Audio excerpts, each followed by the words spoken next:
System सुंदर लागली आहे. देवीने आमचं कामच केलं नाही.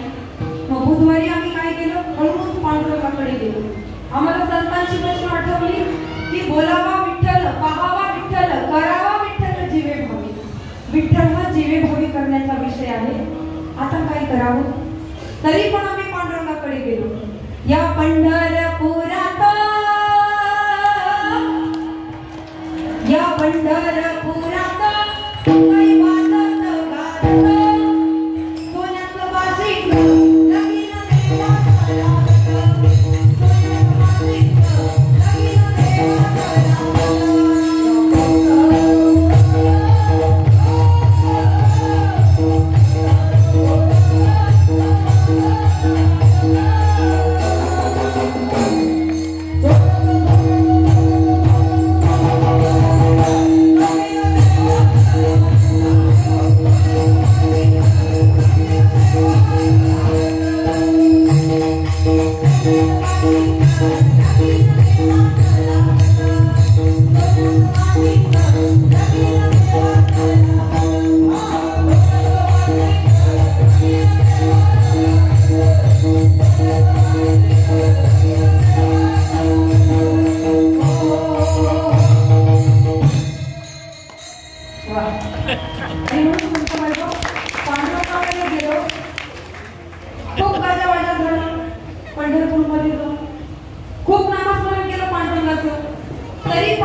गुरुवारी आपण कुठे गेलो, भगवान दत्तात्रयांकडे गेलो.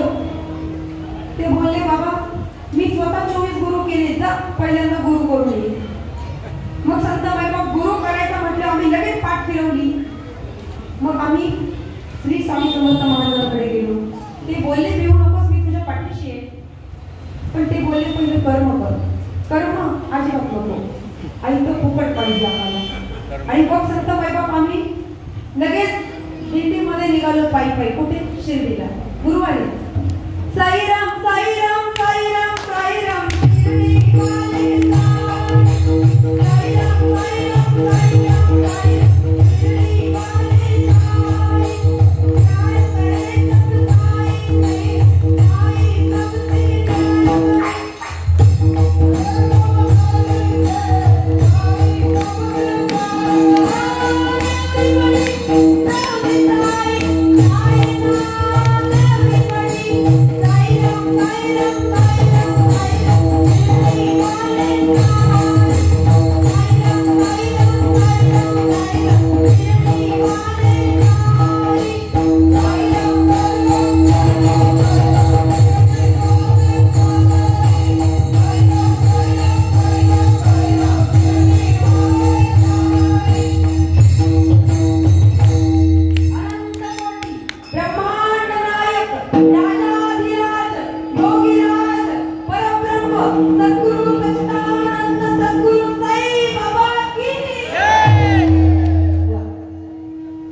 करायचं, पुन्हा संतांचे वचन आठवायचे.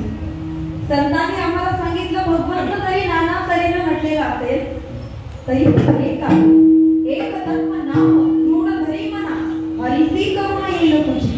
एका भगवंताच्या नामाचा उच्चार जर आम्ही अंतःकरणात साठवला तर 100% भगवंताला तुमची माझी दया करुणा आल्याशिवाय राहणार नाही.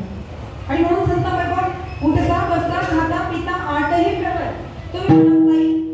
आम्हाला इथे प्रश्न पडला, तुमचा प्रश्न मी ओळखते, मला कळतं बरं का, नाही तर लाईन लावा तुम्ही, कळत काही नाही.